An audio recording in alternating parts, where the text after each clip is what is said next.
Free fire খেলতে নামলেই বুঝে যাই আজ কি হবে। সেটা গেমও জানে না, আবার আমিও জানি না। কখনো প্যান পাই, কখনো গান পাই, আবার কখনো কোনো কিছুই পাই না, কিন্তু কনফিডেন্স আমার হাই।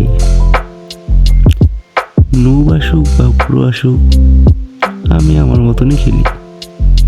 মানে বেশি দৌড়াই আর কম মারি।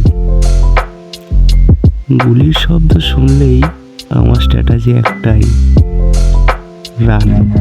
রান। জিতি বা হারি জানি না, কিন্তু একটা জিনিস নিশ্চিত, ম্যাচটা শেষে হাসি নিয়েই বেরোবো। এটা ফ্রি ফায়ার না ভাই, এটা পিওর এন্টারটেনমেন্ট।